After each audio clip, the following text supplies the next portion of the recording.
Halo semuanya, sebelumnya kalian sudah pernah dong dengar tentang Kerajaan Tarumanegara.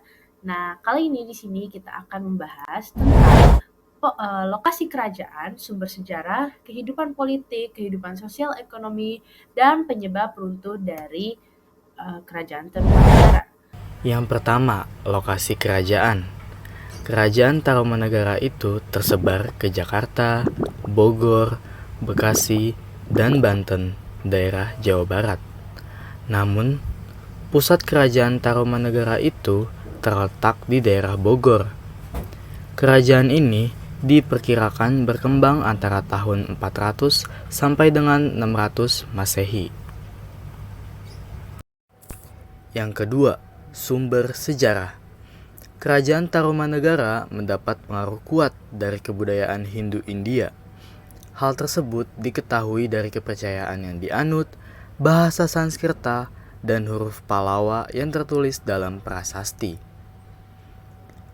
Berita awal menyebutkan bahwa negara Hoyoan di Chopo telah mengirimkan utusannya ke negeri Cina pada tahun 430, 437, 452 Masehi.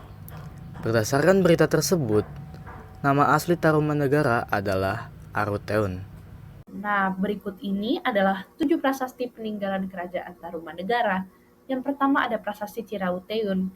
Pada prasasti ini ditemukan pahatan laba-laba, cat telapak kaki Raja Purnawarman, serta sajak beraksara Pallawa. Selanjutnya ada prasasti kebun kopi. Prasasti kebun kopi ini dituliskan dalam bahasa Sanskerta dengan gambar telapak kaki gajah yang diperkirakan sebagai tunggangan Raja Purnawarman. Kemudian ada prasasti Tugu. Isi dari prasasti Tugu adalah penggalian yang dilakukan di Sungai Chandrabaga dan Sungai Gomati yang ditulis dalam huruf Pallawa dan bahasa Sanskerta. Kemudian ada juga prasasti Pasir Awi. Nah, dalam prasasti ini itu terdapat telapak kaki dan tulisan Pallawa.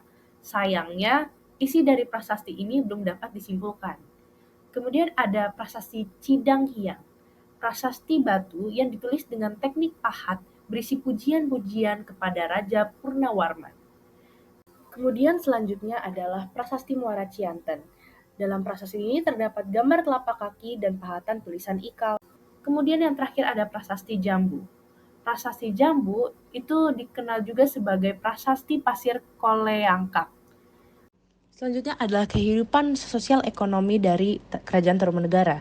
Jadi berdasarkan berita Cina dari catatan Fahian, diketahui bahwa kehidupan ekonomi masyarakat Tarumanegara itu bergantung pada sektor pertanian, peternakan, perburuan binatang, dan perdagangan cula badak, kulit penyu, serta perak.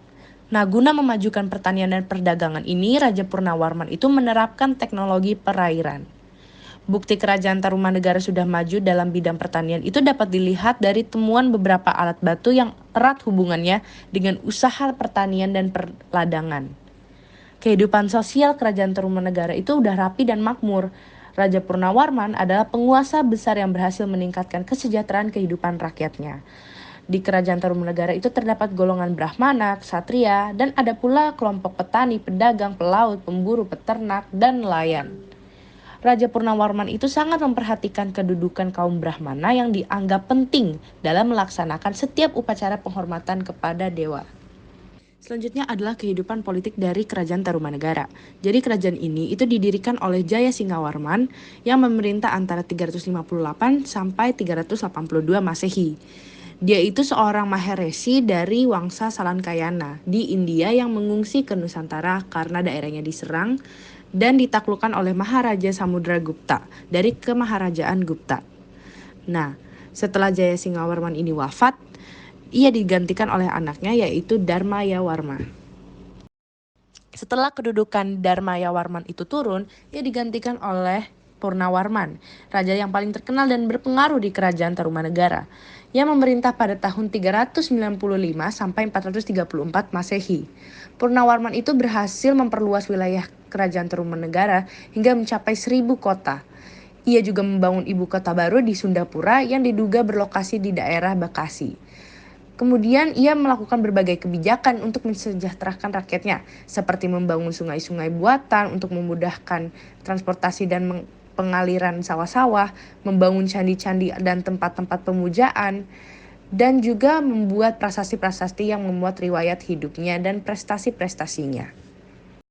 Setelah masa kejayaan dari Raja Purnawarman selesai, ia digantikan oleh Wisnuwarman, kemudian digantikan lagi oleh Indrawarman, dilanjutkan oleh Chandrawarman, kemudian Suryawarman, kemudian Kertawarman, kemudian Sudawarman, kemudian Hariwangsawarman, dan Nagajayawarman.